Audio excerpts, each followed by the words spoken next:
Chegamos na sexta-feira, nosso resumo da semana do tema que a gente está estudando aqui, as pragas, do nosso guia de estudo, a lição da Escola Sabatina.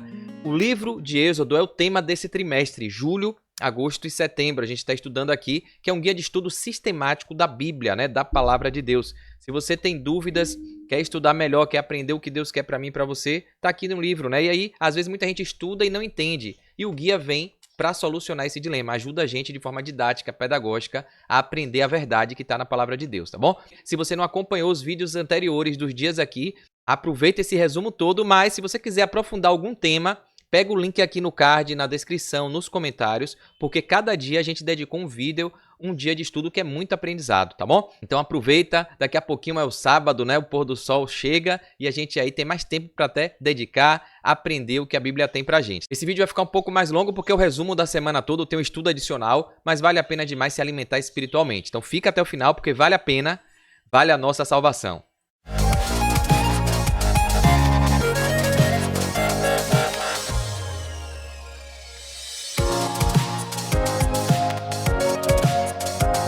Bem, vamos lá então, né? Compartilhando a telinha aqui, os slides para ficar visualmente melhor, tá? Mandando um alô sempre para a galera que acompanha. São muitos, eu selecionei alguns comentários aqui. Marcos Roberto, bom dia com Jesus. Estamos aqui estudando a lição. Abraço. Parabéns, Deus abençoe, né? Estou compartilhando todos os dias no Facebook. Maranata, o Senhor logo vem. Amém. Obrigado aí pela companhia, por curtir, por compartilhar também a palavra de Deus aqui e pela preferência, tá? De estar investindo seu tempo aqui com estudo com a gente, tá bom? Maria José Bezerra, bom dia, Deus abençoe a todos. Bom dia, Maria José, bom ter você aqui. Celso Bahia, lá de Itamaraju, né? Deus abençoe, meu irmão. Deus te abençoe, a sua família também. Tem aqui um nick, aqui um nome, né? Benjushua. Não sei como é o nome, se puder depois deixar seu nome aqui. Boa tarde, meus irmãos. E aqui o Isaías, que sempre tá aqui coladinho, né? Irmão Isaías, é bênção essas lições, é bênção mesmo. Tá sendo uma bênção, um aprendizado, que a gente possa perseverar nesse estudo diário, né?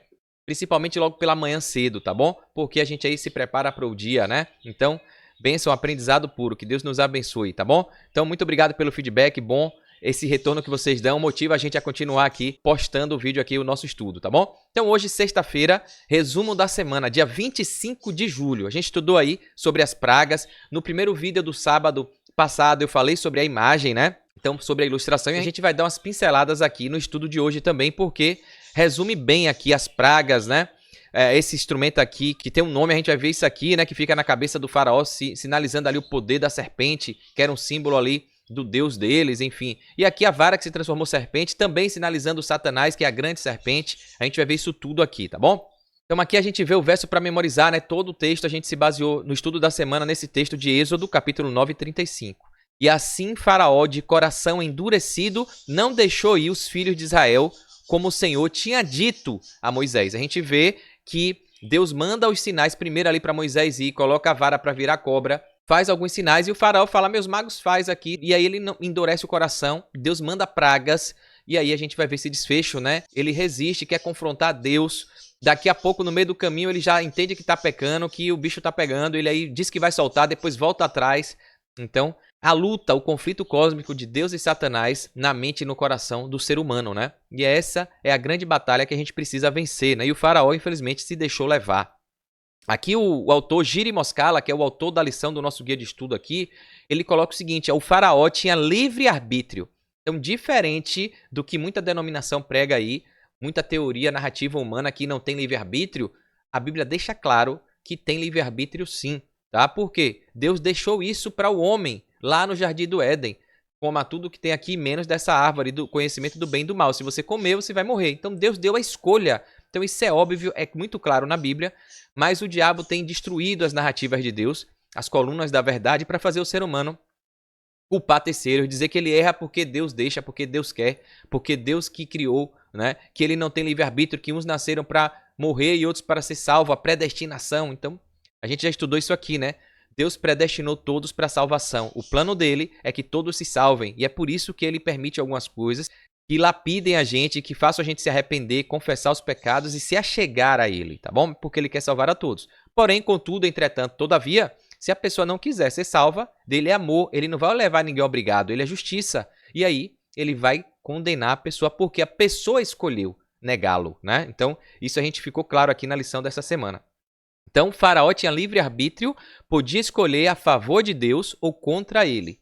E, infelizmente, decidiu contra.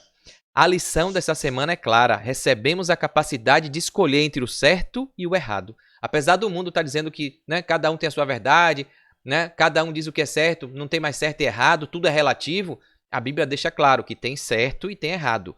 Jesus fala, eu sou o caminho, a verdade e a vida. Então, no meio dessa narrativa, desse mundo maluco, onde os valores e princípios estão sendo jogados por terra, importante essa mensagem da lição dessa semana, né? Existe o bem e o mal, diferente do que muita gente acha. Então tem um bem, que é Deus, e o mal, que é Satanás. A obediência ou a desobediência. Desde Lúcifer no céu, passando por Adão e Eva no Éden, e o faraó no Egito, até nós, hoje, onde quer que estejamos, temos que escolher entre a vida e a morte. Entre Deus ou Satanás. Não tem em cima do muro, né? Não tem meio termo. Já tem umas piadas, uns contos que a galera fala aí, que se a pessoa estiver em cima do muro, né, o diabo nem faz nada, porque ele fala, o muro é meu, né? Então, a Bíblia fala que tem que ser sim, sim, não, não, né? Ou seja, não tem meio termo. Ou tá do lado de Deus, se não tá do lado de Deus, tá do lado do diabo. Não tem meio termo, não tem meio caminho, não tem dos dois lados, porque a Bíblia fala que não tem como agradar a dois senhores, né? Então, muito forte essa mensagem aqui do Giri Moscala, o autor da lição. A gente vê essa semana, eu peguei muito estudo aqui do Descomplicando a Lição do professor Cláudio Rui, lá do Amazonas, né? Ele tem um material bem bacana. E na sexta, como a gente faz um estudo adicional, eu acabei aqui complementando com muita coisa que ele traz aqui, algumas reflexões, inclusive para o tempo do fim, para o contexto escatológico, profético, do que vai acontecer ainda, e a gente fazendo esse paralelo com o que a gente estudou essa semana, tá bom? Então, no domingo, segunda e terça, a gente vê aqui os sinais e maravilhas de Deus, né? Com os temas que a gente viu aqui, Deus versus deuses, quem endureceu o coração de Faraó, as 3 primeiras pragas. E lá na quarta, quinta e hoje a gente finaliza falando do endurecimento do coração de Faraó, né? Que é uma prática comum, infelizmente, da raça humana caída. Recebe a mensagem de Deus, mas endurece a mente e o coração, né? Reluta, se rebela e aí acaba colhendo as consequências, né? Porque Deus é justiça, né? Então, vamos dar uma olhadinha aqui. O professor Cláudio Rui coloca aqui, ó, a lógica central da lição é demonstrar que as pragas não foram apenas manifestações de poder divino. Tudo tem um propósito. A Bíblia fala isso, abaixo do sol, né? Deus queria resgatar todo mundo ali, o povo de Israel, o faraó, os egípcios que estavam perdidos na idolatria, né? Então, ó, ele não queria apenas manifestar o seu poder, mas também os atos de justiça e misericórdia. A gente viu que Deus avisou tudo antes de executar o seu juízo, e ele tem avisado a todos, porque ele é misericórdia, ele é amor. Ele só condena porque o ser humano não tem jeito, né? Então ele vai lá e evita que o mal se prolifere, né? Então o poder divino, os atos de justiça, de misericórdia, tudo isso visava confrontar os falsos deuses egípcios, revelar a impotência desses ídolos falsos e destacar a soberania do Deus vivo, o Deus de Israel, o Deus de Abraão, de Isaac, de Jacó, de Moisés, o meu Deus e o seu Deus, né? No contexto do grande conflito, Deus age com paciência e justiça, oferecendo oportunidades de arrependimento antes de executar o juízo final. Então é por isso que muita gente fica, Deus está demorando, Jesus está demorando, porque não volta logo. O bicho está pegando, é verdade, mas Deus quer salvar ainda pessoas. Ele quer ainda resgatar os seus, ele ainda está permitindo sofrimento, dor, opressão, assim como ele fez lá no povo do Egito, de Israel, ele está fazendo hoje. Mas vai chegar uma hora que a tampa vai chegar no limite, né? E aí ele vai agir. Ele deu oportunidade, continua dando oportunidade. A pandemia veio aí, foi uma demonstração, né? Uma pincelada do que vai acontecer no tempo do fim, com as pragas que vão vir. Muita gente se achegou a Deus, mas depois que tudo passa, igual o faraó, né, na pandemia, muita gente se achegou a Deus, vamos para a igreja orando, né? Depois que passou, tudo voltou ao normal. Então, Faraó disse que ia libertar, depois que a praga foi embora, ele vai lá, endurece o coração e não deixa o povo ir, não obedece. Então muita gente na pandemia se achegou, se rebatizou, voltou para a igreja, depois que acabou o medo, né? Aí abandona Deus de novo, né? Então, misericórdia, que Deus toque no coração dessas pessoas e que a gente sirva de exemplo para mostrar a luz para essas pessoas que acabam resistindo, se rebelando contra Deus, né? Esperando o pior acontecer, né? Lamentavelmente, o ser humano sempre espera o pior acontecer. Não precisa, né?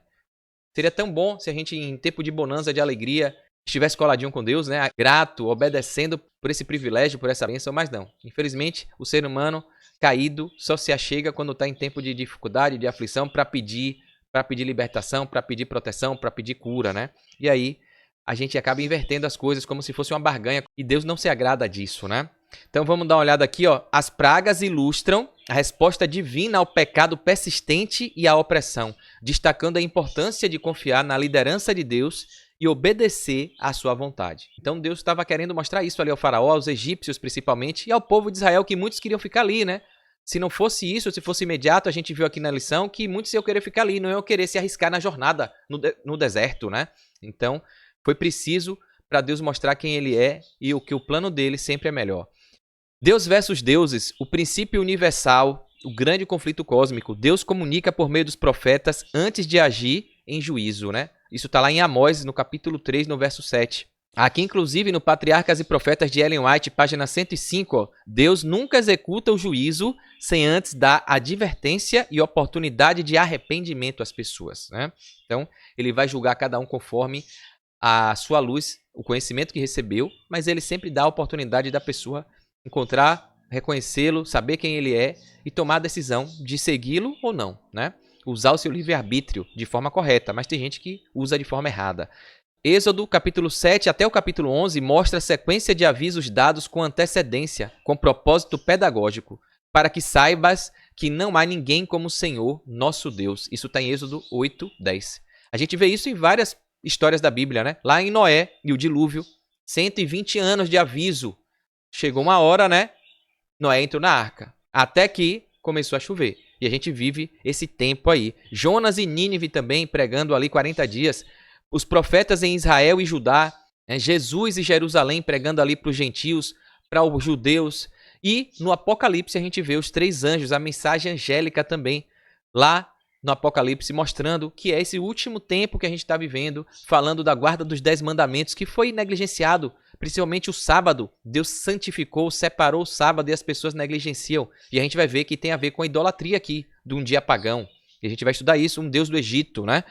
E aqui o professor Cláudio Rui coloca as características do aviso divino. Ele é muito claro, é dentro de um contexto, tem base moral e espiritual, né? Então a gente tem como discernir se é um aviso de fato de Deus ou não, se é de um falso profeta, né, ou se é do diabo. Então é muito claro, tem base moral e espiritual. E qual é a base moral de Deus? Os 10 mandamentos estão ali. Os 4 primeiros, falando que Deus tem que estar acima de tudo, não é para ter imagem de escultura, não tomar o nome de Deus em vão, não ter outros deuses e guardar o sábado, o dia que ele criou, mostrando que ele é o Criador, controla tudo, o memorial da criação, né? Separou, abençoou e criou o sábado por causa da raça humana, né? Ele fala, o sábado foi criado por causa do homem e não o homem por causa do sábado. Então o sábado existe porque Deus criou o ser humano para se relacionar com ele e criou esse dia por causa disso. E as pessoas negligenciam, né? E a outra base moral dos outros 6 mandamentos tem a ver com respeitar o próximo, amar ao próximo. Então essa é a base moral. Então o aviso, se respeitar esses 10 mandamentos, é divino. Se não, não é, tá? E tudo isso convida a gente ao arrependimento, né? Inclui prazo ou senso de urgência, confirma a justiça divina, demonstra misericórdia mesmo diante da rebelião, né? Aí tudo isso a gente vê que tem uma lógica redentiva no embate, né? Coloca aqui, ó, Faraó e seus magos representam a tentativa humana de imitar ou resistir ao poder de Deus. Então a gente vê o ser humano querendo ser Deus, brincando de Deus, querendo ser dono de si mesmo, né? Meu corpo, minhas regras, o autodomínio, o autocontrole, a autossuficiência. Então Faraó e os magos ali representavam esse perfil hoje do ser humano, né? Que acham-se independentes, autossuficientes, né? Copiando até muitas coisas, né? A gente vê o ser humano querendo criar com a tecnologia, com a ciência, querendo até fazer clones, né? Mas o ser humano, até hoje, eles não conseguiram clonar, né? Porque só Deus cria a vida com perfeição, né? Então aqui a gente vê que Moisés e Arão representam os fiéis que falam em nome de Deus. Então as pessoas que testemunham de Jesus, eu, você, a nossa missão sendo pescador de homens, levando a mensagem do evangelho. Então Moisés e Arão são esses porta-vozes, são esses profetas. Somos nós, e a Bíblia fala que se possível no tempo do fim até as pedras vão clamar. Então falar no nome de Deus é a nossa missão. E Moisés e Arão, Moisés mesmo negligenciando, dando desculpas, a gente estudou isso aqui, mesmo se achando incapaz, ele cedeu, ele se submeteu, né? Ele recebeu a ajuda de Deus, de Arão. Então, não importa se você se acha incapaz, não importa se você se acha indigno, você tem que fazer a missão. Deus vai te mandar ajudadores, auxiliadores, como mandou Arão. E ele próprio, ele falou, eu vou estar contigo. Para que melhor ajuda do que a ajuda divina, né? Deus falou, eu vou estar com você. Então, confie e faça a sua parte, né? Porque é o poder divino com esforço humano. E tem um ditado que fala no pain, no gain, né? A máxima aí do mundo fitness, sem sacrifício, sem ganho. Então você vai ter que sacrificar alguma coisa, vai ter que esmurrar o seu eu. e se submeter, se entregar nas mãos de Deus, mesmo com as imperfeições, sem habilidades e competências aos seus olhos, aos olhos humanos, mas Deus vai te capacitar, tá bom? Então, mensagem aqui forte também pra gente. Israel cativo, né, preso, escravizado, representa o povo de Deus aparentemente oprimido, mas cuja libertação vindoura é certa. É a gente hoje nesse mundo aqui que a gente vive caído, né?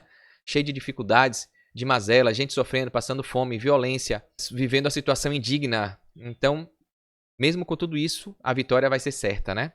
No mundo a gente vai ter aflição, mas é pra gente ter bom ânimo, porque o libertador já veio, morreu por nós e vai voltar para nos buscar. O livramento final do povo ali, Moisés levando, né, é a obra de Deus sem espadas humanas, mas pelo seu poder soberano. E aí fica o recado, né? A gente vê muito ser humano querendo resolver os problemas aqui da Terra com política, com economia, com tecnologia, com ciência, mas não vai, né? O mundo está fadado ao fracasso, à destruição. Só Jesus salva. Só Jesus vai trazer a nova Jerusalém, um novo céu e uma nova terra, onde não haverá mais pranto, mais dor, mais sofrimento, mais problema nenhum. Se você quiser isso, você tem que se entregar a Ele, né? Então, a gente pode tentar aqui dar paliativos, amenizar, proteger, defender os fracos, os pobres, os órfãos, as viúvas, os estrangeiros, como a Bíblia sempre fala, os cristãos, o povo de Deus, mas a gente sabe que vai vir perseguição, morte, né? E a gente tem que estar preparado para isso, tá bom? Aqui a aplicação escatológica, Deus sempre avisa e Deus vai avisar de novo. Apocalipse capítulo 14 fala disso, né? No tempo do fim. O mundo vai se endurecer à mensagem divina, ao evangelho. A perseguição vai vir, as pessoas se afastando de Deus, né? Pragas revelarão a verdade. O povo de Deus será chamado a sair da Babilônia. O juízo será público, pedagógico e final, de uma vez por todas. Não vai ter mais escapatória. Quem obedeceu vai ganhar a recompensa, a coroa da vida, a vida eterna. Quem desobedeceu, sobrou, vai ser queimado junto com Satanás e os anjos caídos, infelizmente, né? E os remidos cantarão novamente o cântico de Moisés e do Cordeiro. Apocalipse capítulo 15, no verso 3. Então perceba que tem uma analogia, é um ensino lá na libertação do povo. Por isso que a gente fala que é o evangelho de Moisés, porque Moisés foi a sombra da realidade, foi o tipo representando o antítipo que viria. O povo de Israel ali no Egito representa a gente hoje, o ser humano nesse mundo maluco que precisa ser liberto do pecado, né, da escravidão de Satanás. Muito bacana essa imagem aqui de Êxodo, trazendo a memória de que Deus, Jesus, vem buscar a gente, né, vem libertar a gente. O embate entre Moisés e Faraó é um microcosmo profético do embate final entre Cristo e os poderes apóstatas. O padrão se repete. Convocação à fidelidade, resistência por parte do mundo, revelação por meio de juízos e, finalmente, libertação gloriosa dos fiéis. Né? Então, tá tudo aí, né? Muito demonstrado várias vezes ao longo da história. Aqui o professor faz questão de elucidar aqui alguns atos que Moisés teve ali, os sinais que Deus pede, né? O ato de Moisés pegar a serpente pela cauda foi proposital e altamente significativo. Olha que bacana essa abordagem aqui, ó. Disse o Senhor, né, a Moisés, lança no chão, né, a vara ali, o cajado. Ele a lançou no chão e ela virou uma serpente. E Moisés fugiu dela, mas o Senhor lhe disse, estende a mão e pega pela cauda. Ele estendeu a mão, pegou-a e ela tornou-se em vara na sua mão. Isso está em Êxodo 4, 3-4, quando Deus estava ensinando Moisés ali o que ele deveria fazer na frente do faraó. Da primeira vez que ele foi, né, falar com o faraó para soltar o povo. E aqui a gente vê uma simbologia muito forte, porque o correto, a gente sabe que nunca é pegar a cobra pela cauda, porque ela pode virar e picar, né? Ela vira, se contorce e pica a pessoa. E aqui tem um aprendizado por isso. A serpente é, desde Gênesis 3, símbolo de Satanás. Tá? Referência aqui de Apocalipse 12, 9 também. No Egito era também símbolo do poder real e divino, usada na coroa dos faraós. Era chamado aquele instrumento, aquela coroa que tem uma cobra, que está na imagem ilustrativa, né? Ureus.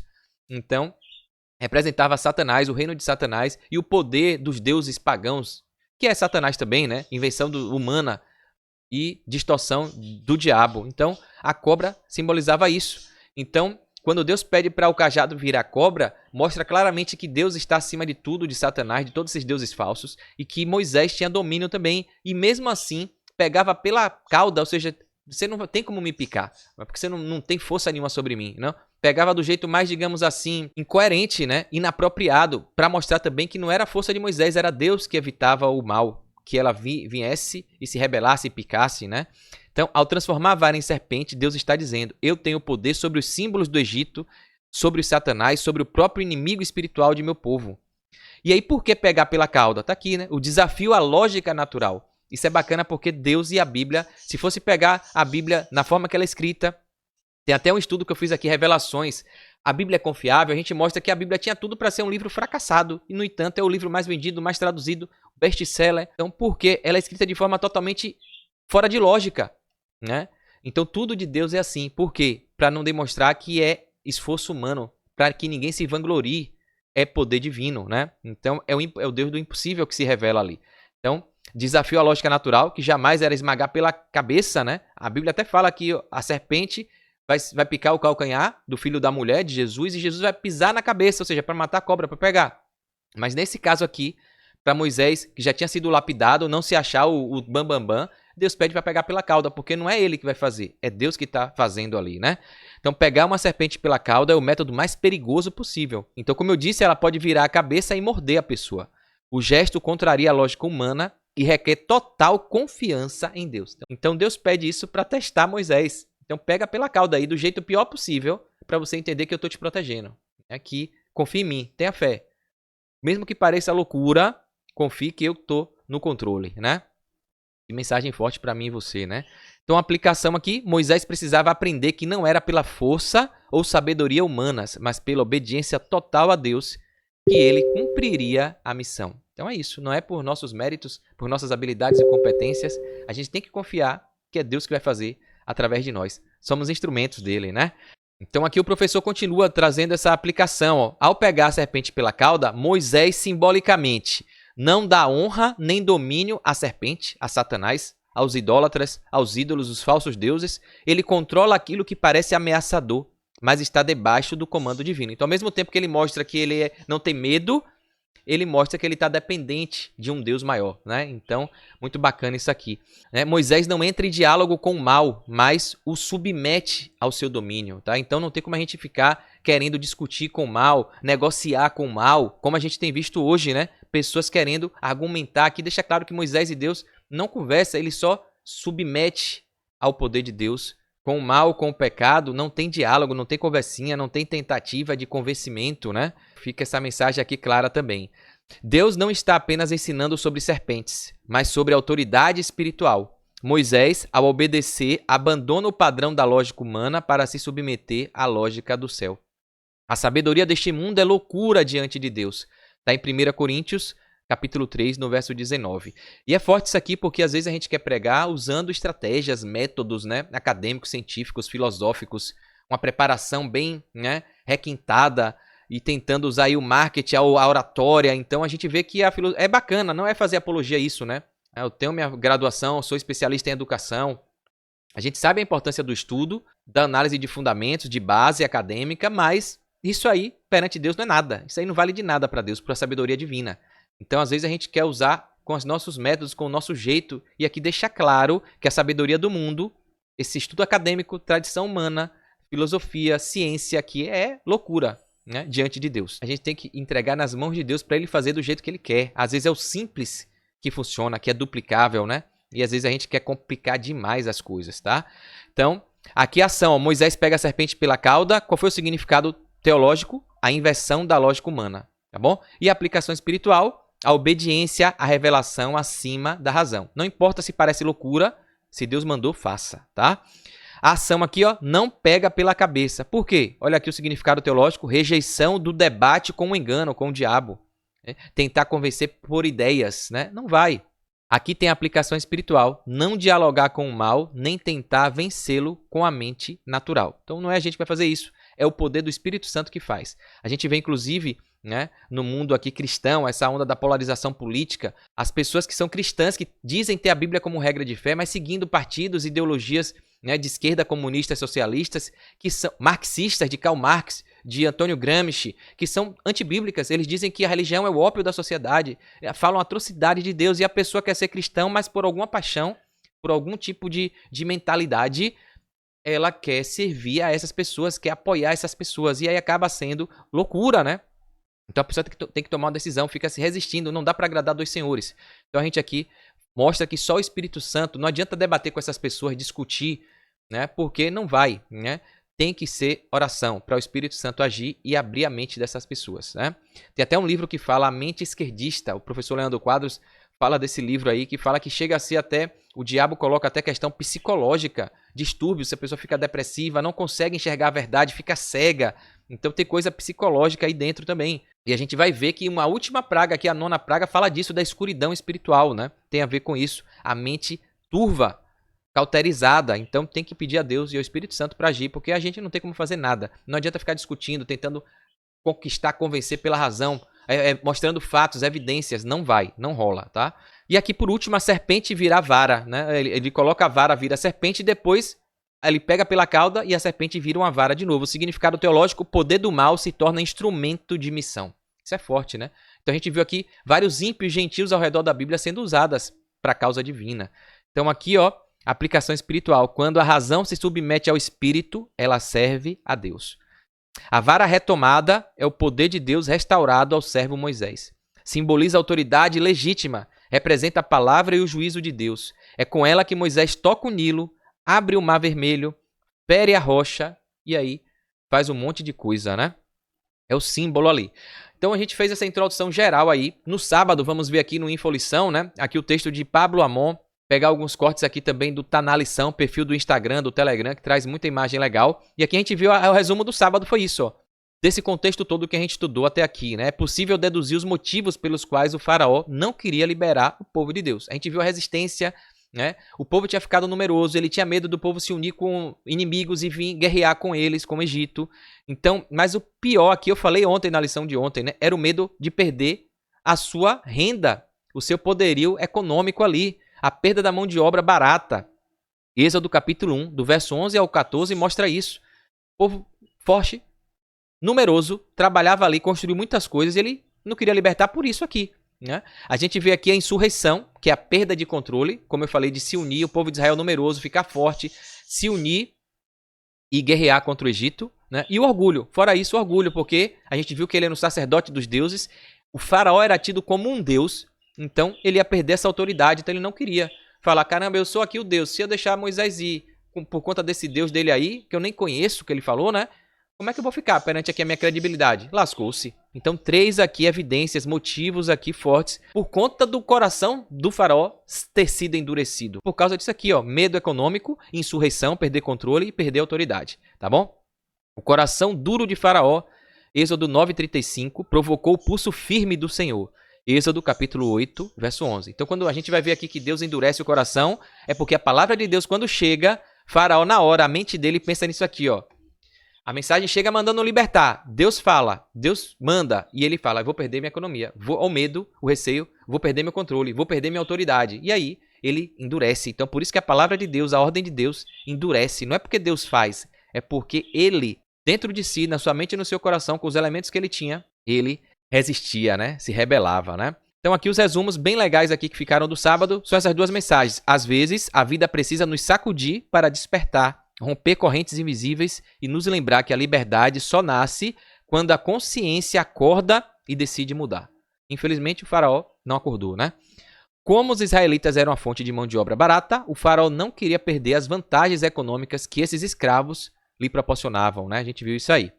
No domingo, a gente vê aqui Deus versus deuses. A expressão eu sou o Senhor aparece 20 vezes no contexto das pragas, algumas delas em momentos cruciais. Então a gente vê aqui no chamado de Moisés, né, na sarça que a gente já estudou, na promessa de adoção de Israel como nação santa, povo escolhido, né, para ser o representante, para ser exemplo, testemunhar e mostrar que vale a pena seguir ao Deus de Israel. Só que infelizmente o povo também cai, né, porque ele sai do Egito, mas o Egito não sai do povo. Então as culturas, a idolatria, os maus hábitos, eles carregam para o deserto, né? Ao ponto de Deus matar todos ali. Os que fugiram do êxodo do Egito não entram na Canaã, só os filhos e os netos, né?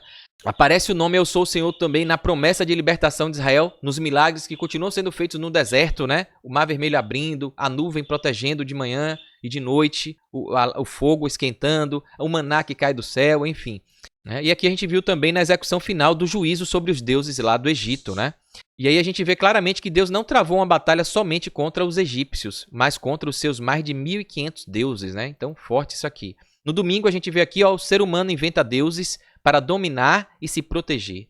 Mas apenas o Deus vivo tem poder real. Quando ele age, nenhuma força resiste. Ele não apenas reina soberano, ele luta por nós e nos liberta com seu poder, né? Mensagem forte aqui. Na segunda, quem endureceu o coração de Faraó? A gente falou disso, né? Porque o texto, se a pessoa lê de forma superficial, pode entender que é Deus que está causando ali, Deus que está fazendo de propósito ele resistir. E aí seria meio ilógico e incoerente, né? Já que Deus quer salvar a todos, Deus queria libertar o povo, e era incoerente e ilógico ele querer libertar e fazer o Faraó não libertar. Então que loucura é essa? Então a gente vê que dentro do contexto, a gente entende que quando diz Deus endureceu, é a palavra dele, a ordem dele. Quando o Faraó recebe, ele se endurece, ele não gosta, ele fica com raiva, mexe, fere o orgulho dele, o controle, vem o medo que a gente viu aqui de perder o controle, a economia e a autoridade, né? Então aqui a gente vê que a recusa em ouvir os apelos de Deus endureceu o coração de Faraó. Está lá em Êxodo 6, verso 13. Todo ser humano é dotado de livre-arbítrio, podendo escolher entre a vida e a morte, como está lá em Deuteronômio 30, 15, entre obedecer e desobedecer, está lá em Josué 24, 15, e entre aceitar e rejeitar. Apocalipse 3, verso 20, né? Então, a gente está aqui vendo as imagens, né, que demonstram bem a vida aqui, as oscilações, né, o batimento cardíaco, os 10 mandamentos e a salvação, vitória, coroa da vida eterna. E aqui a morte, que a gente pode morrer a qualquer momento. E aí, a gente vai ser julgado conforme até aquele momento, né? Então Jesus pode voltar pra gente no piscar de olhos. A desobediência, quando você não segue a regra, né? O caminho correto, você pode entrar em perigos, né? E aqui a morte eterna, né? Perdeu a salvação. Então, de que lado você quer estar, né? E durante essa semana a gente viu que o povo do Egito ali, o faraó teve toda essa oportunidade de escolha, né? Cada praga era um apelo ao arrependimento. Deus previu e permitiu, mas não causou o endurecimento no coração de Faraó. Isso é um aprendizado claro aí.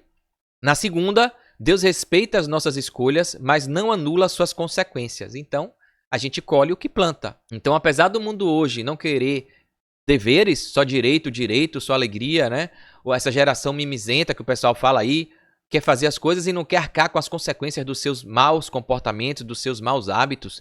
Escolhe viver de um jeito errado, se comportar de forma errada e não quer ser tido como errado, não quer ser tido como anormal, não quer ser tido como uma pessoa problemática, quer ser vista como uma pessoa normal, padrão, comum, e que a coisa que ela faz errada seja considerada como certo. Veja que loucura, né?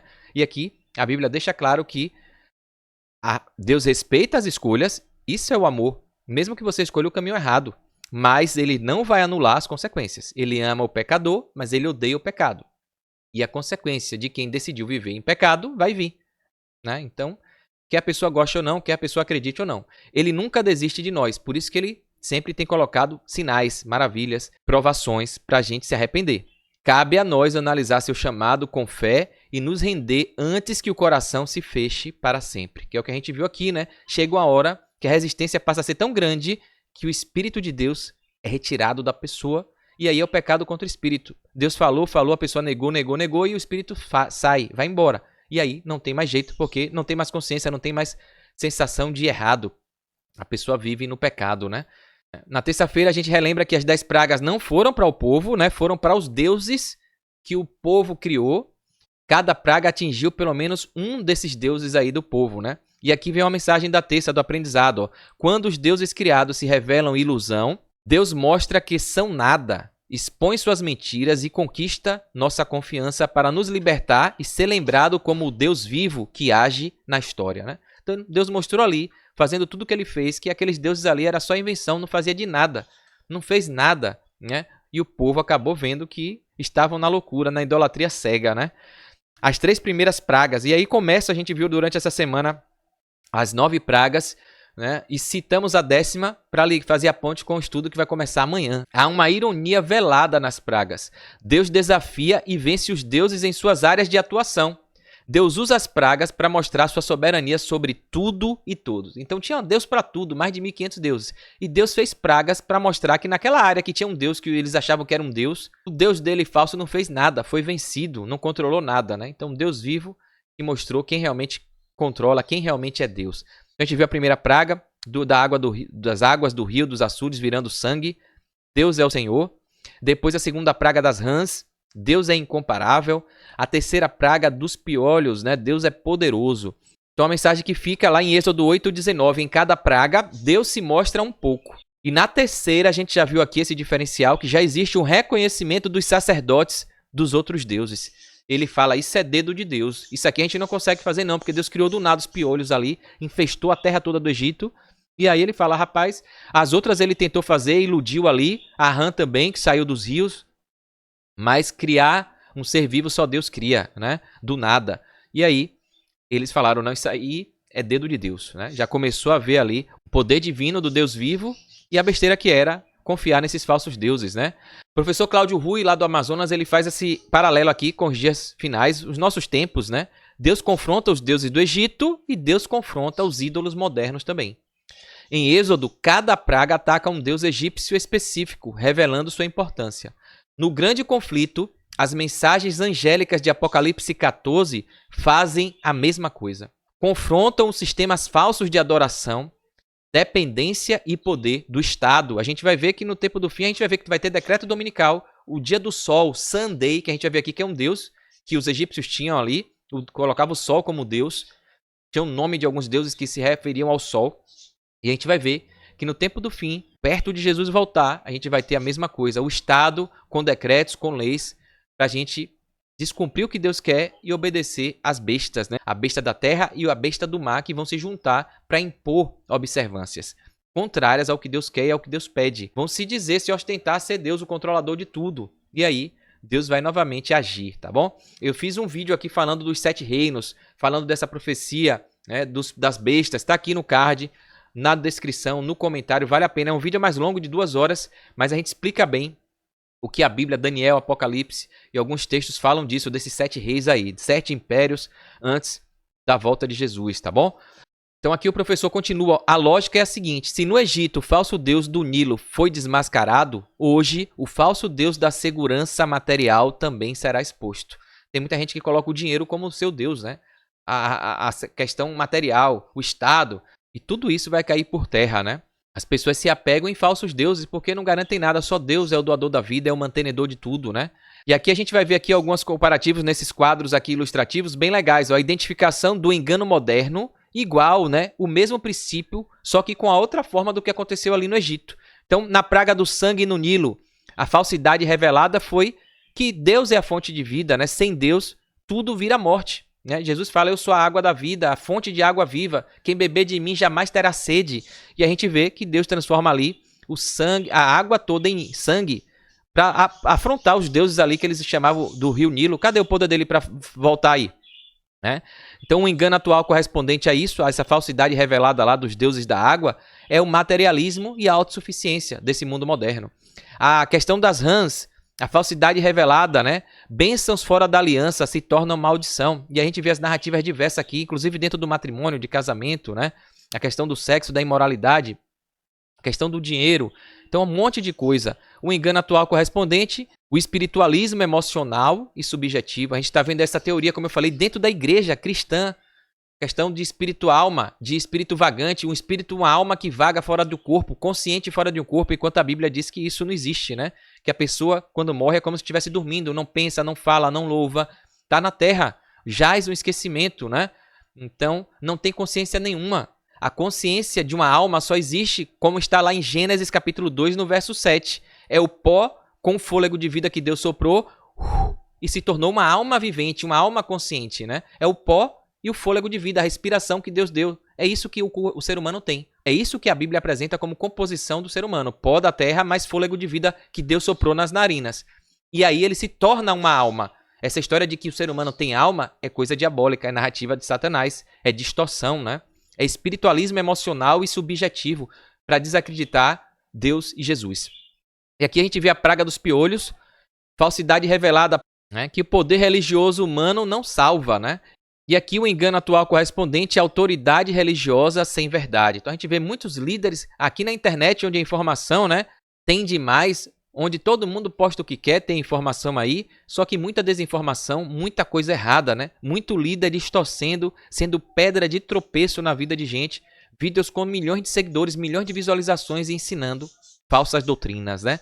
Então, autoridade religiosa dada ao ser humano, mas sem verdade nenhuma divina, né? Então, Deus vai agir. As 10 pragas no Egito não foram aleatórias. Elas representam uma desconstrução progressiva e intencional do sistema egípcio de autossuficiência. A gente vê isso também, que Deus vai desconstruindo também na ordem inversa da criação, né? Eu falei isso num dos estudos aqui da semana, tá bom? Então a gente vê aqui que as 3 primeiras pragas atacam a fundação material, os recursos naturais como os sustentadores da vida, né? Águas em sangue, recurso afetado, água potável, base da vida e da agricultura. E a mensagem, sem Deus, nem o recurso mais básico sustenta a vida. As rãs tem a ver com o recurso afetado dos animais sagrados, que para o Egito ali a rã era um deus, né? Tinha um animal sagrado ali. Né? E aí ficaram fora de controle, era um animal sagrado e cadê o deus da rã, que não agiu, não fez nada ali. Então ficaram fora de controle, destruindo tudo. E a mensagem, aquilo que era adorado invade e destrói. Os ídolos se voltam contra o povo. Então Deus deu um mercado. Se aí tem a rã é Deus para você, é um símbolo sagrado, vou fazer ela atacar vocês aí. Né? E aí, aquilo que era adorado, que era venerado, que era um deus, acabou sendo ruim, negativo, né? Porque não era nada, Deus que controla tudo. Os piolhos, o recurso afetado, o corpo humano, a terra, a higiene.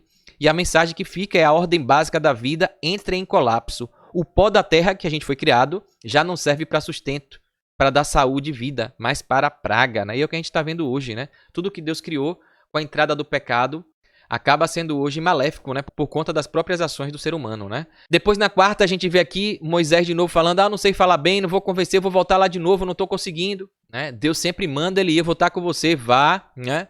Veio aqui a mosca, o gado e úlceras. O segundo bloco de 3 pragas tem, no mínimo, 3 novidades. E aqui coloca, Deus executa a maldição e não Arão. Então aqui já é Deus mesmo agindo, né? Não tem mais a intervenção de Moisés e Arão. Deus é que executa a maldição. Depois Deus atinge somente os egípcios. A gente vê aqui que o povo de Israel começa a ser protegido para mostrar a diferença de quem serve a Deus e dos idólatras, de quem se rebela. Que a gente vai ver isso no tempo do fim também, né? A gente vai ser protegido, vamos ser perseguidos, mas Deus vai colocar sua mão sobre nós, né? E aqui, mais uma vez, o faraó se endurecendo, né? O texto diz que Deus endurece o coração de faraó, mas a interpretação correta a gente vê que é ele mesmo que se rebela perante o poder divino. Quando ele vê o poder, ele fica ali furioso, né? E aí endurece ainda mais o coração. Então, a palavra de Deus, os feitos de Deus acabam endurecendo o coração de faraó, né? Mas não é porque Deus quer, porque o faraó, quando recebe, ele nega isso, ele nega a verdade, ele não quer se submeter. As pragas têm muitas nuances que desconhecemos os propósitos, porém elas só têm um objetivo macro, mostrar que Deus é soberano sobre toda a terra, né?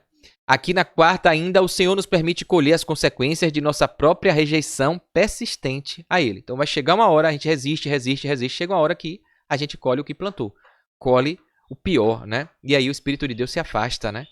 Deus tenha misericórdia e não permita a gente passar por isso, né? Na quinta-feira, já finalizando, o vídeo ficou um pouquinho mais longo. Granizo, gafanhotos e escuridão. No terceiro bloco de 3 pragas, encontramos uma escalada na intensidade das ações divinas. Então a gente vê que quanto mais resiste, Deus vai aumentando o seu poder para ceder, quebrar esse coração, esse orgulho, né? Deus intensifica as advertências, vem granizo. Deus intensifica as pragas, gafanhoto que destrói tudo. Deus intensifica a proteção ao seu povo, né? Sempre caindo tudo no Egito e o povo de Israel protegido. Fica intensamente claro que Deus vence os deuses do Egito em seu próprio território e, consequentemente, inquestionável que Deus protege os seus. Tá? Então ficou claro isso aí. E aqui, fazendo analogia com tudo que vai acontecer no tempo da gente aqui, a quarta, quinta e sexta praga ataca a estrutura social e proteção civil, o Estado como defensor do povo. Tem muita gente, a narrativa socialista, comunista, o Estado como, né, controlador de tudo e que vai proteger, que vai cuidar. Essa é a maior enganação que tem e é o que a gente tem visto, ouvido desse governo da esquerda, de PT, de Lula, né? Então eles falam que é o Estado que é soberano e na verdade a Constituição diz que o poder emana do povo. Deus dá o livre-arbítrio e fala que é o povo que tem que escolher, né? Inclusive a Bíblia mostra que o povo era para ser nômade, não era se juntar como as nações pagãs, ter um rei, era Deus ser o governante de um povo nômade. Eles viviam no deserto, em tendas, para lá e para cá. E aí quando eles decidem fazer igual as nações pagãs, de criar uma cidade, um estado, uma nação, e pedem para ter um rei igual as nações, a vaca vai pro brejo, né? Então essa ideia de um estado poderoso, paternalista, que vai cuidar, não é bíblica. Então não é fazer apologia, né, ao caos, a não ter estado. Lógico que tem que ter um estado, um mínimo de organização ali, para ter regras de civilização, né? Mas não dá para o Estado querer controlar tudo, né? E é isso que a gente está vendo aqui. As instituições sendo desrespeitadas, os poderes ao caos, né? A gente está vendo essa loucura toda, você deve estar acompanhando aí a ditadura judicial, controle do STF, desconsiderando o poder legislativo, o executivo foi todo aparelhado, os corruptos entrando no legislativo, no executivo, no judiciário, o crime organizado está tomando o país, o mundo está assim. E aí se você acredita que é o Estado, os políticos que são corruptos, que não tem credibilidade nenhuma, você entregar na mão dele o cuidado seu e da sua família, é loucura, né? Então não dá pra gente confiar nisso. Então a gente tem que acreditar em Deus e tentar fazer a nossa parte enquanto a gente estiver aqui, ainda que a gente saiba que não vai resolver muita coisa, né? Então aqui, ó, a partir da quarta praga, a gente viu que há distinção visível e objetiva. O povo de Deus é protegido. Isso prenuncia o selamento escatológico de Apocalipse 7, onde Deus marca os seus. A gente vai ver que isso vai acontecer de novo. Deus vai proteger a gente. A destruição dos sustentáculos, o ar, a terra e o corpo. Na quarta praga, o ar é infestado, um ambiente hostil, né? Não dá para se viver praticamente o que a gente vive hoje. Quinta praga, a terra ferida, a economia destruída. Sexta praga, os corpos doentes, as úlceras, confiança pessoal quebrada, né? E aí quando acontece tudo isso, a gente vê o colapso total dessas divindades ali, falsas, funcionais do Egito, né? Deuses da proteção, da fertilidade, da medicina, todos falharam, não fizeram nada, né? As pragas provam que nem a ciência, nem a riqueza, nem o culto estatal podem salvar. Então, não é política pública, não é salvador da pátria nenhum, porque só Deus vai vir, só Jesus vai vir salvar esse mundo, porque onde o ser humano está, infelizmente, ainda que tenha alguns bons, são a minoria, né? A maioria, infelizmente, está se vindo a Lúcifer, e aí o caos é que vai prosperar, né? Aqui a gente vê algumas curiosidades legais também sobre as pragas, né? A quarta dos enxames das moscas, né? A descrição, a invasão de enxames, provavelmente moscas, né? Que eram comuns ali, ou carnívoras, venenosas, ou cães do Egito, eram chamadas ali, né? E o deus egípcio confrontado foi o Hatshit, uma deusa protetora do Baixo Egito, símbolo da mosca Kepri, deus escaravelho, símbolo da vida renascente. Olha as loucuras aí, as criações e as invenções humanas, né? A lógica espiritual no Êxodo. Pela primeira vez, a distinção clara entre Israel e o Egito. Gósen é poupada, né? A terra onde estavam os israelitas. Deus revela que protege os seus. E aqui o professor Cláudio Rui faz o paralelo com o grande conflito no tempo final, né? Deus separa o remanescente fiel antes do juízo pleno, como está em Apocalipse 7:3, Apocalipse 18, no verso 4. Os fiéis são selados e poupados dos flagelos globais. Na morte dos animais, peste destrói rebanhos dos egípcios, os animais de Israel são poupados, o gado, as ovelhas ali, né? O deus atacado foi o Hathor, o Ator, deus a vaca, da fertilidade.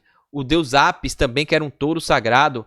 Emineves, que era um touro, símbolo do poder e da força vital. Então veja quanta loucura, quantos deuses, até da mesma coisa tinha 3, 4 deuses, um homem e uma mulher. A lógica espiritual mostra que os recursos e a economia sob ídolos são frágeis e vulneráveis. A base da subsistência egípcia é desfeita. E no tempo do fim a gente vai ver isso. Ó. No tempo do fim os sistemas econômicos vão entrar em colapso. O pessoal está falando do grande reset. Né? A gente está vendo aí da queda do dólar como hegemonia, como reserva mundial. A gente está vendo a blockchain, o Bitcoin chegando. E muitos países se rebelando contra os Estados Unidos usando a criptomoeda, o Bitcoin, como reserva monetária. Aqueles que confiarem em bens perderão tudo. Deus expõe a fragilidade dos sustentáculos materiais. Né? E a sexta praga, as úlceras, os corpos humanos. Descrição, feridas surgiram nos egípcios e em seus magos. Até o mago, que era o representante dos deuses ali, né, com Faraó, todos foram acometidos. Só que Israel é poupado. Aqui, os deuses Imhotep, deus da medicina, Sekhmet, deusa da cura e proteção contra doenças. Cadê? Que não agiram, não fizeram nada. Então esse foi o recado de Deus, né? E aí os magos não conseguem resistir. O corpo, o orgulho e o poder humano são atingidos. Mostra-se que nem o corpo é seguro fora de Deus. Fazendo a paralelo com o tempo do fim, Apocalipse 16:2, a primeira praga sobre os adoradores da besta traz chagas dolorosas, representa o juízo sobre os que adoram o poder humano. Saúde sem santidade não preserva ninguém, né? Então não adianta cultuar o corpo, fazer exercício, estar aí cuidando, academia, suplemento e estar fora do propósito divino, né? De glorificar Deus, de testemunhar de Deus, está só enchendo o seu ego, o seu eu, e tá nessa moda agora aí, né? O endeusamento do corpo, as pessoas fazendo só para se vangloriar, não tem propósito divino nenhum, né? E aí, vão sobrar também. Na quinta aqui, finalizando a mensagem, mesmo diante de sinais claros e advertências divinas, o orgulho pode cegar o coração, mas a verdadeira sabedoria é ouvir, obedecer e agir antes que seja tarde demais, né? Então, bem bacana aqui. Já está chegando no finzinho, mas vale a pena compartilhar esse estudo dessa semana que foi top demais. No Egito, os deuses não eram vistos como meros símbolos. eram agentes morais reais que recompensavam ou puniam, exigiam culto e interferiam na vida humana. Era isso que eles acreditavam, né? Então tinha um elemento natural ali, o Sol. O deus correspondente era o deus Ra, ou então Atom, ou Horus. E a atribuição moral que o povo acreditava era ser fonte de luz, justiça, proteção do faraó e punir os inimigos. Só que a gente viu que isso aí não serviu de nada, né? E aí tinha um deus ali para representar o elemento natural do céu, do clima, que era o deus Nut, Set também. E aqui as atribuições, ó. Nut protegia os justos e Set punia com tempestades os transgressores, né? Aqui na questão da colheita, da fertilidade da terra, o deus correspondente tinha Osíris, Serapis, Nepre. E aí as atribuições era que eles garantiam fertilidade como recompensa ao culto e castigavam a negligência. Então você vê que o povo idolatrando um bocado de idiotice e Deus foi para acabar com tudo isso, né? No grande conflito, os falsos deuses representam um sistema moral alternativo. O sistema de falsos deuses como Ra, Osíris, Atom não é apenas idolátrico, mas moralmente autorreferente. Quem adora o sol segue seu próprio caminho de luz. Quem depende da colheita adora o fruto do trabalho e não o doador. Então imagina, e hoje a gente está vendo isso, né? As pessoas orca-rolem que aí só trabalho, produzir, ganhar dinheiro, bem material, e aí faz do trabalho o seu Deus. Né? Estou fazendo esse paralelo aqui, o professor muito sabiamente coloca isso. Esses deuses exigem rituais, mas não exigem santidade, por isso são adorados. Então é muito bom, né? Adorar um Deus que não exige santidade, só exige que você faça algumas coisinhas, rituais. É isso que o ser humano quer, comportamentos, coisa mecânica, e é totalmente o oposto do que Deus quer, né? Deus quer o relacionamento, ele não quer nada mecânico, ele quer de coração, de espontaneidade. Por isso Deus confronta esses deuses naturais com pragas. Mostra que eles não têm vontade própria, que não sustentam vida nenhuma, nem vida moral, e que não protegem seus adoradores, né? Só ilusão, só fantasia. A sétima, oitava e a nona praga representam o clímax do juízo parcial e a intensificação da revelação divina no conflito entre o verdadeiro Deus e os falsos poderes. Essas pragas carregam mensagens teológicas profundas ligadas à justiça divina, ao endurecimento do coração e à revelação da impotência das divindades egípcias, né?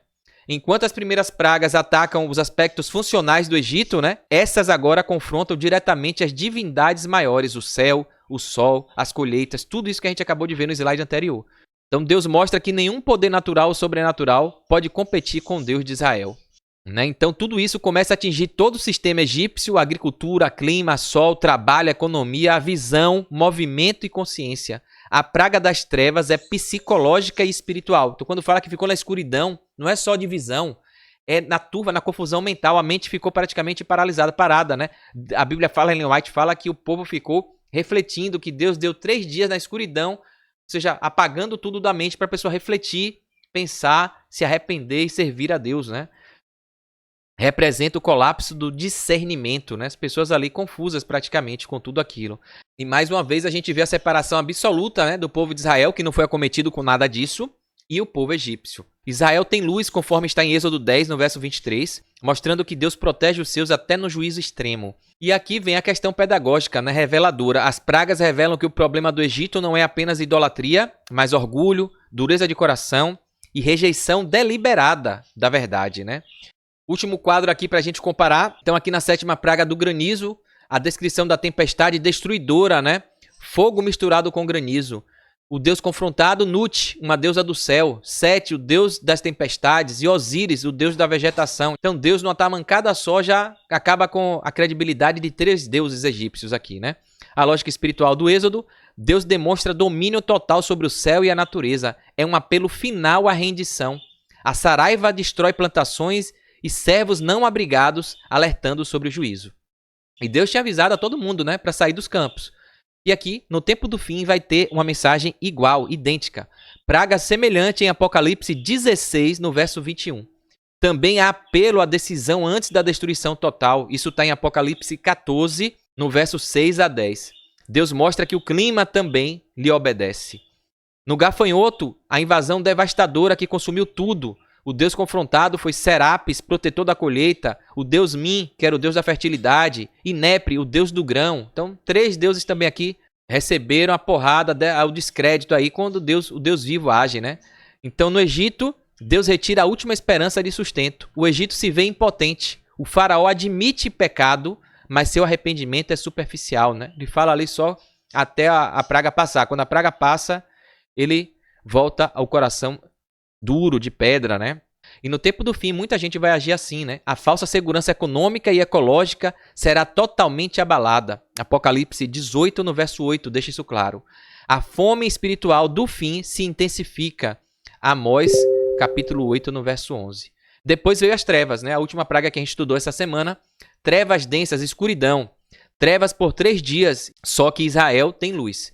E o Deus confrontado aqui foi o Deus Ra, o Deus do sol, o Deus supremo do Egito ali, o Horus, né? Deus do céu e do sol. Então, na lógica espiritual do Egito, o Deus supremo do Egito é derrotado. Deus mostra que a luz pertence a ele. Israel tem luz. Os egípcios são envoltos em medo, paralisia e caos. E no fim do tempo, Apocalipse, trevas espirituais no mundo do tempo do fim, como está em Apocalipse 16, 10. Percebe que conexão incrível, né? De lá do Êxodo ao Apocalipse. A besta perde sua luz. Só os fiéis terão entendimento e discernimento. Daniel, capítulo 12, no verso 10. Então, texto muito forte, lição muito profunda, muito aprendizado pra gente aí, né? A gente às vezes olha só a questão, pragas, e tem muita simbologia, muito paralelismo com o que vai acontecer no tempo do fim e o nosso comportamento, a nossa reação enquanto servo de Deus ou idólatra, ou gentil, ou egípcio, né? É bom a gente aprender que as tribulações, as pragas, as adversidades vêm e elas são uma resposta divina à escravidão, idolatria e arrogância humana com o propósito de Deus quer se revelar ao mundo e ele permite que essas coisas aconteçam para o mundo ver que sem ele não vai dar o caos, o diabo só traz coisa ruim, né? Então ele permite isso, ele não cria, ele permite para que o ser humano se achegue a ele, para libertar os oprimidos, para confrontar o pecado sistêmico, para derrotar esses falsos deuses que o ser humano cria, para formar um povo fiel e para prefigurar o juízo final, né? E aqui esse texto é muito interessante, Deuteronômio 4, versos 34 e 35. Com a mão forte o Senhor tirou o seu povo do Egito para que soubessem que o Senhor é Deus, não há outro, né? Amém. Que eu e você entenda isso, né? Então a gente aterriza, qual é o aprendizado, onde é que a gente chega depois desse estudo da semana todo. Ellen White, Patriarcas e Profetas, página 222. Ela coloca o seguinte, ó. Não se exerceu um poder sobrenatural para endurecer o coração do rei. Então, ou seja, Deus não fez nada para endurecer o coração. Foi o próprio faraó. Deus deu a faraó a mais notável evidência do poder divino. Mas o rei obstinadamente se recusou a aceitar a luz.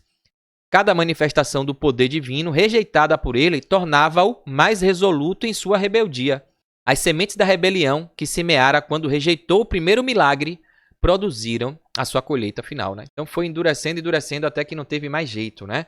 Então só para finalizar, o vídeo ficou mais longo hoje, né?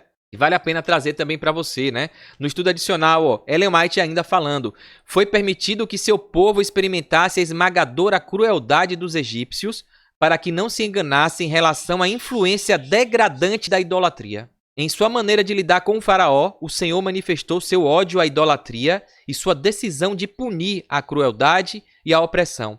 Ela ainda continua aqui, ó, o sol e a lua eram adorados pelos egípcios. Nessas trevas misteriosas, o povo e seus deuses foram de modo semelhante atingidos pelo poder que havia se comprometido com a causa dos escravos. Contudo, por mais estranho que tivesse sido, esse juízo é uma prova de compaixão de Deus e de sua indisposição para destruir. Ele deu ao povo tempo para refletir e se arrepender antes de trazer sobre ele a última e mais terrível das pragas, que a gente vai estudar a partir de amanhã, né? A morte dos primogênitos. E aqui o autor da lição pergunta, né? Que advertência tudo isso traz a nós?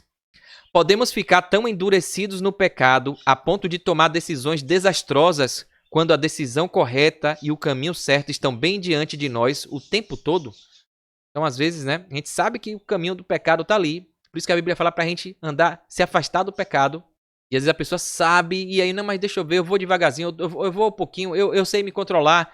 E aí vai endurecendo o coração, o Espírito Santo tá falando e você, não, mas eu sei, eu me controlo, eu faço. Quais outros personagens bíblicos cometeram o mesmo tipo de erro?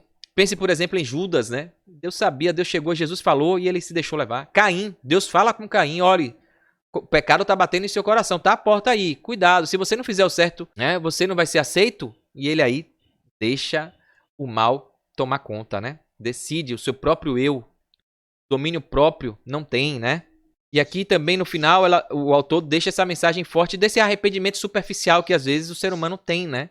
Em determinado momento, em meio à devastação, na dificuldade e na tribulação, o faraó declara: dessa vez eu pequei, o Senhor é justo, porém eu e meu povo somos ímpios, me perdoa, Senhor, me abençoe.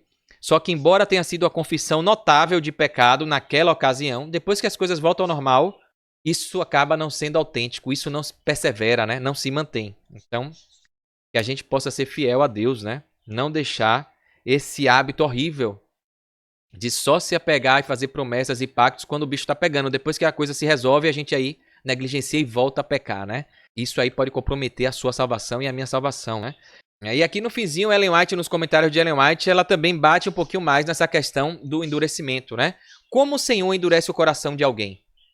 Do mesmo jeito que endureceu o coração de Faraó. Ellen White responde, né? Deus manda a mensagem, uma mensagem verdadeira, de advertência, de misericórdia, mas as pessoas recusam reconhecer o Deus do céu e não quer obedecer às suas ordens. Então é assim que Deus endurece. Ele fala e a pessoa rebela-se, nega, decide desobedecer. Então não é Deus que cria isso. Ele dá a mensagem e a pessoa recebe a mensagem, decide desobedecer. Então ela se endurece por isso. Não é Deus que endurece, né?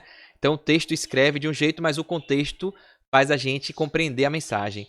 Ela coloca aqui ó, que as pessoas, assim como o faraó, fazem a própria vontade e desprezam o mandamento de Deus. E aí é tudo, os 10 mandamentos, tudo que o pessoal fala, a lei foi abolida, né? Era só para um povo. Então a gente vê essas narrativas que são diabólicas, para o povo desobedecer achando que está obedecendo. Olha que loucura, né?